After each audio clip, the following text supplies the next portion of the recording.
सरकार में भी तो आपके पश्चिमी यूपी में बड़े पैमाने पर दंगे फसाद हुए थे, सांप्रदायिक दंगे हुए थे।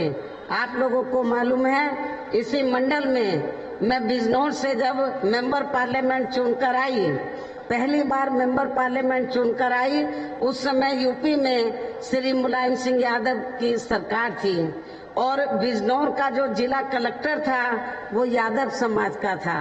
तो यहाँ पूरे पश्चिमी में दंगे फसाद हुए और बड़े पैमाने पर।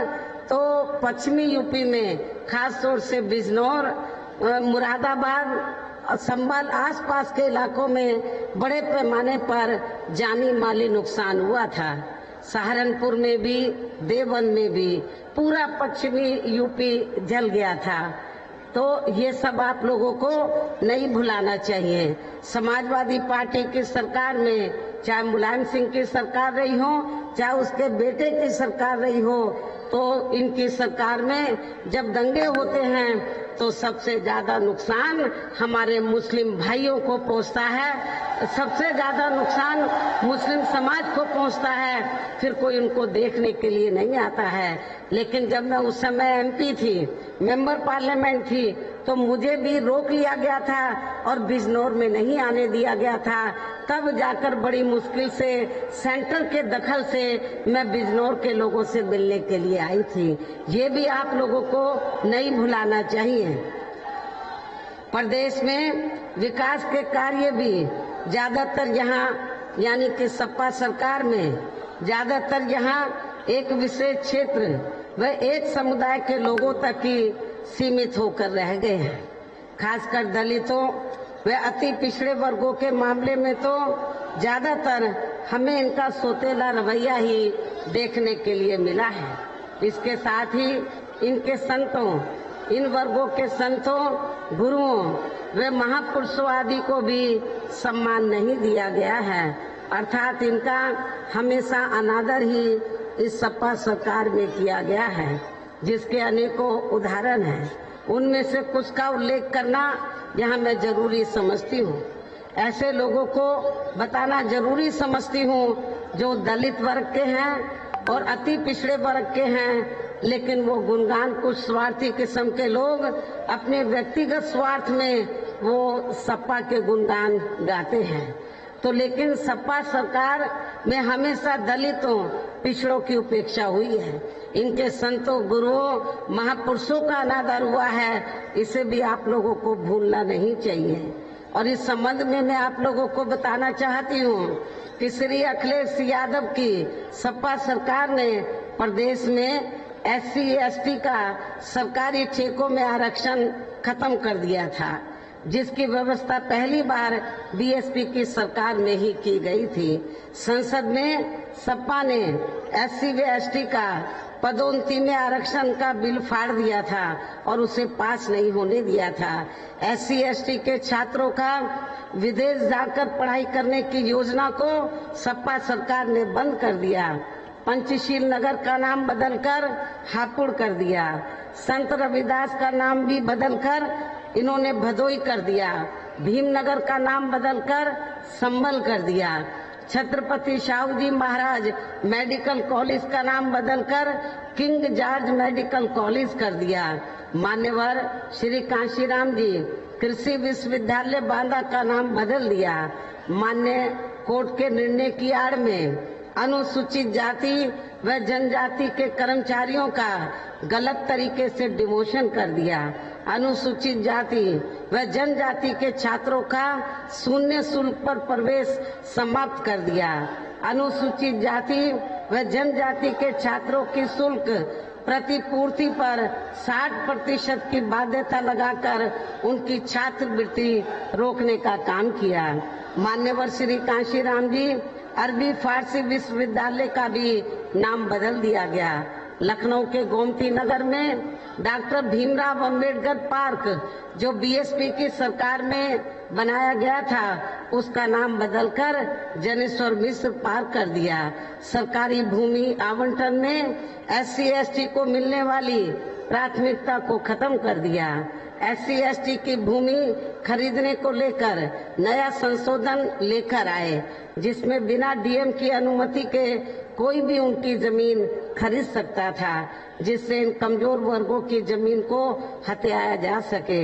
इस प्रकार से सपा व श्री अखिलेश यादव का दलितों व अति पिछड़े वर्गों एवं इनके संतों, गुरुओं व महापुरुषों आदि के प्रति इनका ऐसा ये प्रेम है जिसका इन वर्गों के लोगों को इस चुनाव में समाजवादी पार्टी को सबक सिखाना बहुत जरूरी है। और इतना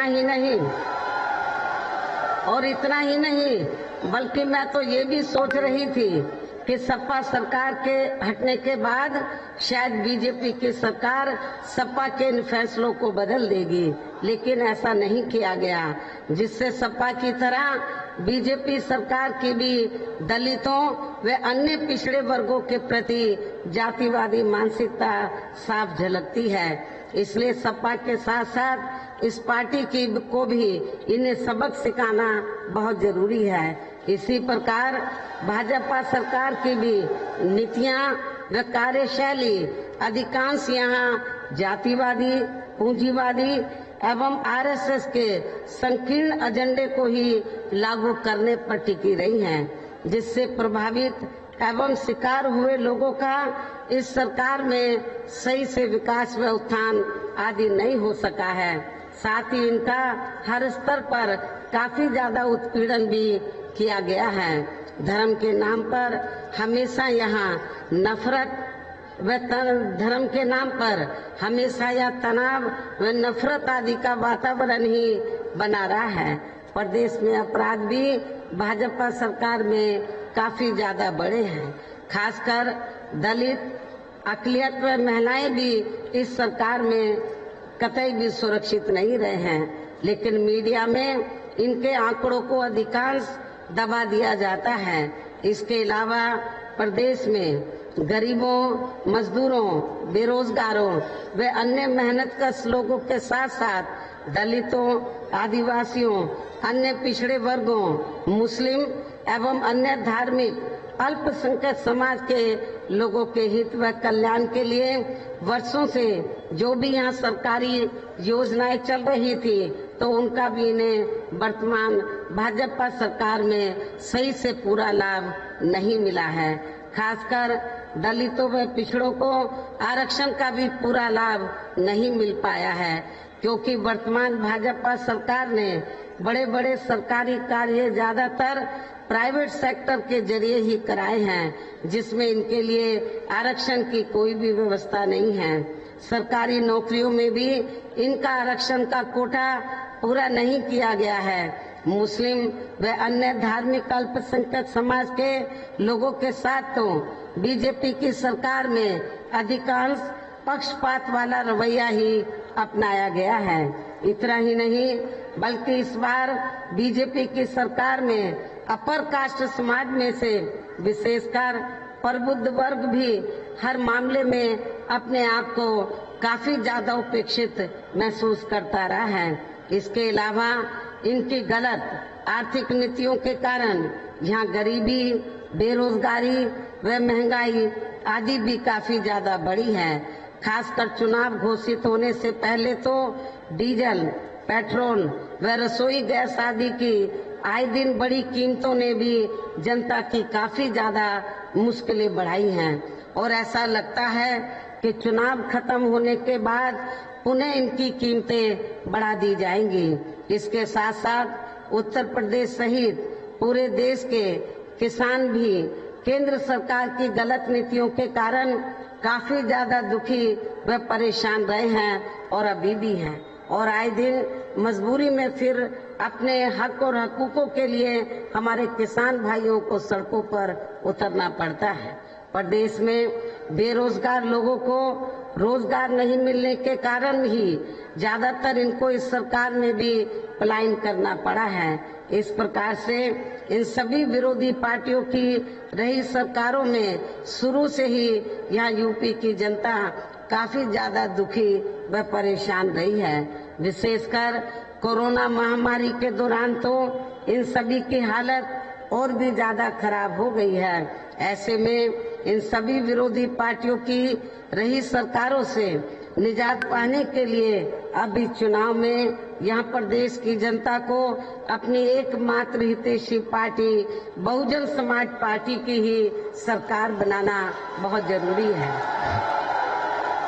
जिसने अपने चारों रहे शासनकाल के दौरान बिना पक्षपात व भेदभाव आदि के यहाँ कमजोर एवं उपेक्षित वर्गों के लोगों के साथ साथ सर्व समाज में से गरीबों, मजदूरों, बेरोजगारों, किसानों, व्यापारियों, कर्मचारियों, वकीलों एवं अन्य मेहनतकश लोगों के साथ ही युवाओं, छात्रों, महिलाओं व बुजुर्गों आदि के भी विकास एवं उत्थान के लिए अनेकों ऐतिहासिक व महत्वपूर्ण कार्य किए हैं और सरकार बनने पर वो सभी कार्य फिर से यहाँ शुरू किए जाएंगे।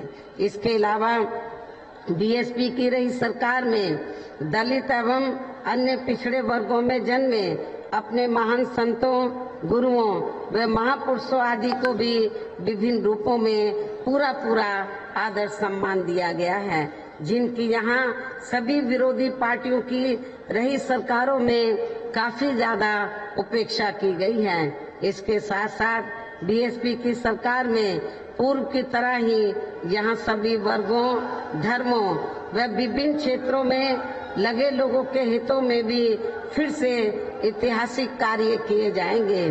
प्रदेश में विशेषकर गरीबी व बेरोजगारी आदि को दूर करने के लिए जरूरी कदम उठाए जाएंगे और ये हमारी सरकार का इस बार भी फिर से मुख्य एजेंडा होगा।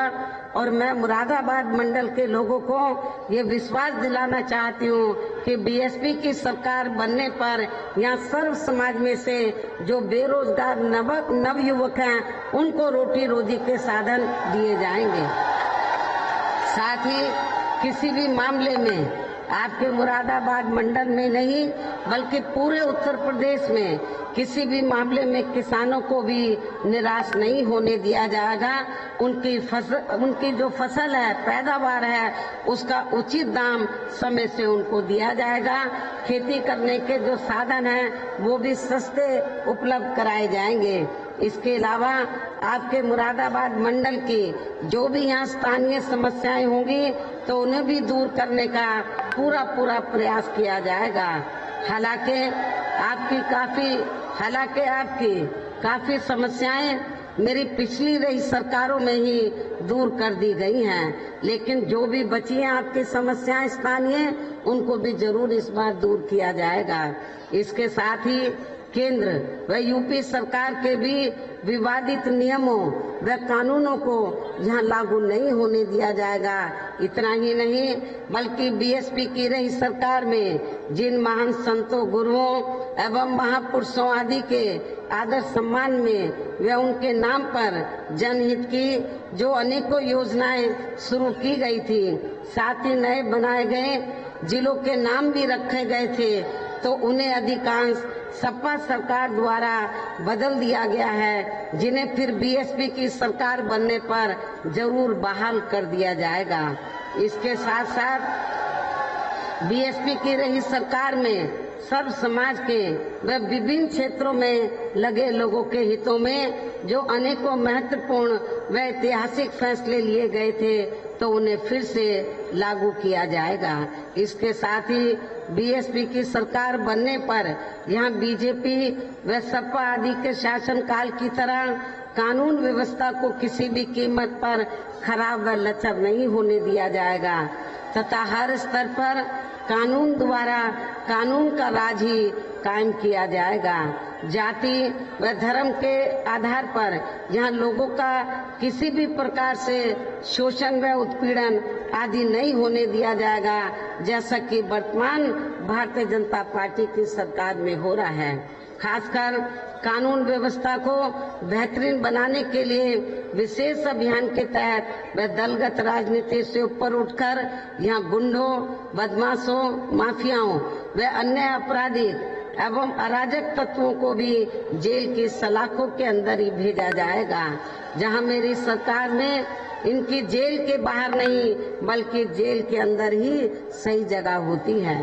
इतना ही नहीं बल्कि वर्तमान भाजपा सरकार ने जाति, धर्म व राजनीतिक द्वेष की भावना के तहत जिन लोगों को खासकर धरना प्रदर्शन आदि के नाम पर जबरदस्ती गलत धाराओं में फंसा के उन पर अनेकों केस चलाए हुए हैं, तो उन मामलों की भी सही से जांच करा के उनके केस भी खत्म कर दिए जाएंगे।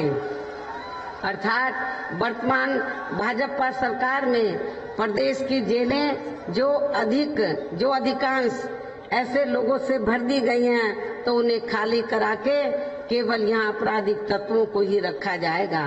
इसके अलावा प्रदेश में खासकर शिक्षा के क्षेत्र में व अन्य और विभागों के भी कर्मचारी जो आए दिन अपनी मांगों को लेकर धरना प्रदर्शन एवं हड़ताल आदि करते रहते हैं, तो उन सभी मामलों को निपटाने के लिए एक आयोग का भी गठन किया जाएगा और उनकी सही मांगों को मान लिया जाएगा। इसके साथ ही विभिन्न मौकों पर भी मैंने सर्व जनहिताय व सर्व जन सुखाय को लेकर जो भी कार्य करने के लिए कहा है, तो उन पर भी जरूर अमल किया जाएगा। लेकिन ये सभी कार्य करने के लिए इस चुनाव में यहाँ बीएसपी की सरकार बनाना बहुत जरूरी है, जिसके लिए पार्टी के लोगों को वोट पड़ने तक या सभी विरोधी पार्टियों के साम दाम दंड भेद आदि हथकंडों से भी जरूर सावधान रहना है। और इस मामले में विरोधी पार्टियां चुनाव होने से कुछ समय पहले व चुनाव के दौरान भी अपने अपने पक्ष में हवा बनाने के लिए खासकर मीडिया व ओपिनियन पोल एवं सर्वे आदि का जो बड़े पैमाने पर गलत इस्तेमाल करती है, तो उससे आप लोगों को बिल्कुल भी गुमराह नहीं होना है। जैसे सन 2007 के हुए विधानसभा चुनाव में उस समय मीडिया में जो बीएसपी को लेकर ओपिनियन पोल व सर्वे आदि दिखाए गए थे, तो वो जब रिजल्ट आया तो वो उल्टे साबित हुए, गलत साबित हुए। आप लोगों को मालूम है कि सन 2007 में जब विधानसभा के लिए आम चुनाव हुए, तो ओपिनियन पोल जो है वो क्या दिखाते थे कि बीएसपी तीसरे नंबर पे है, और जब रिजल्ट आया तो बीएसपी नंबर 1 पर आई और बीएसपी की एब्सोल्यूट मेजॉरिटी की सरकार बनी।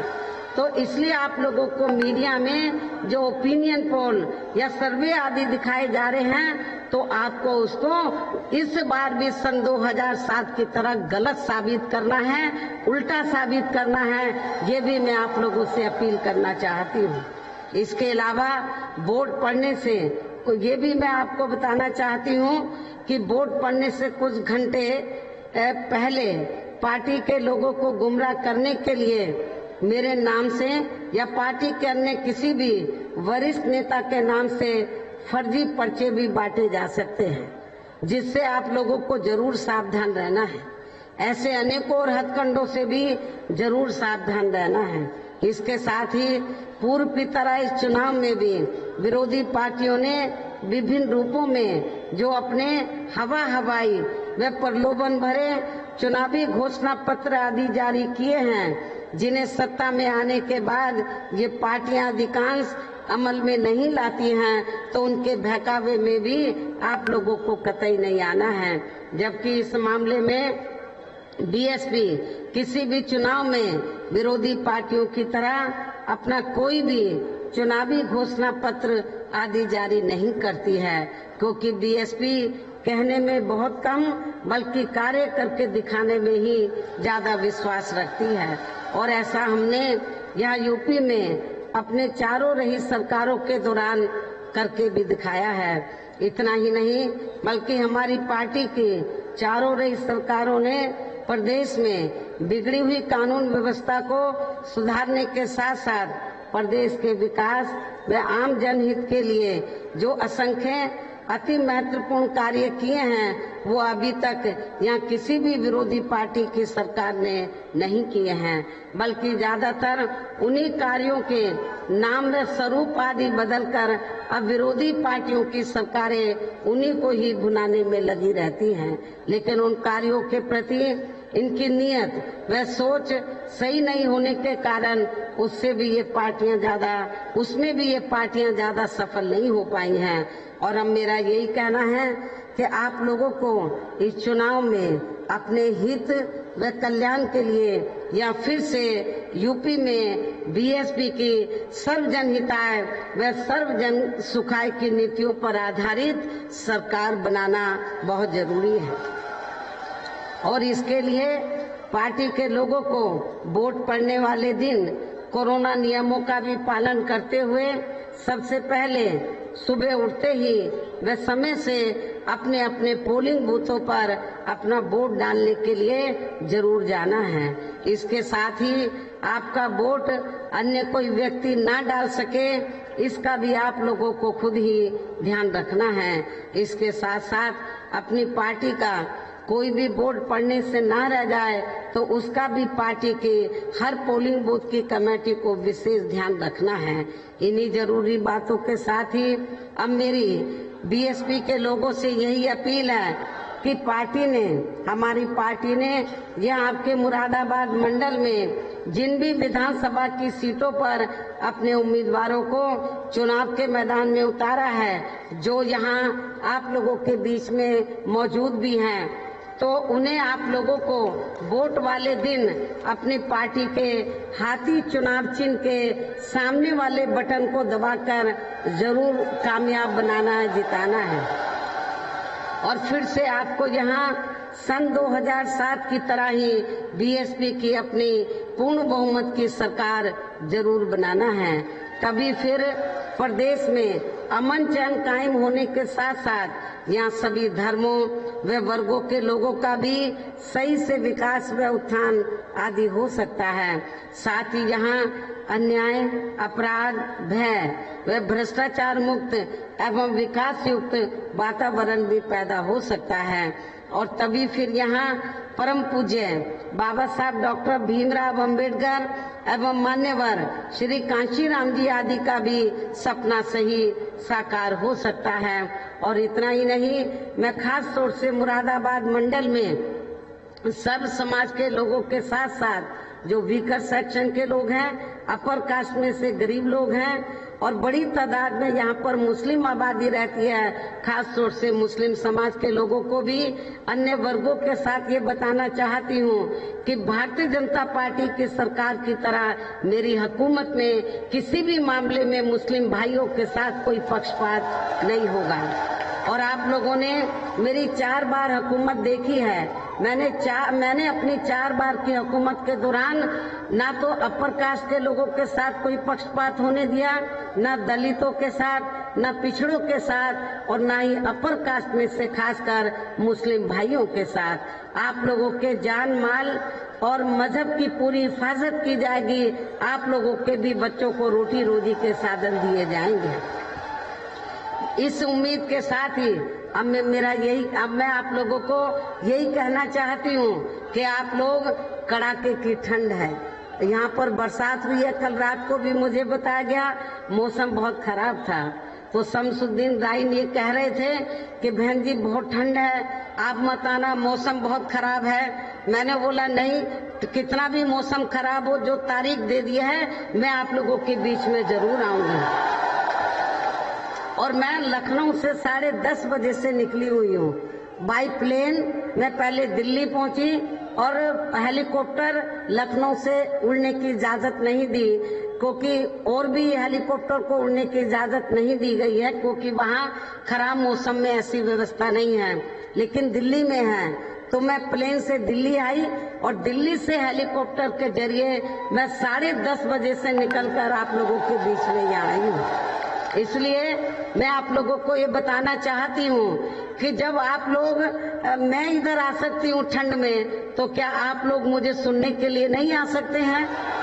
मुझे क्या लगता है, आप आप लोग जरूर मुझे सुनने के लिए, मुझे भरोसा था आप लोग आएंगे और आप लोग बड़ी तादाद में आए हैं। और आज मैं आपको एडवांस में बताना चाहती हूँ कि वोट वाले दिन हो सकता है ऐसा ही मौसम खराब हो, कहीं आप घरों में बैठे मत रह जाना।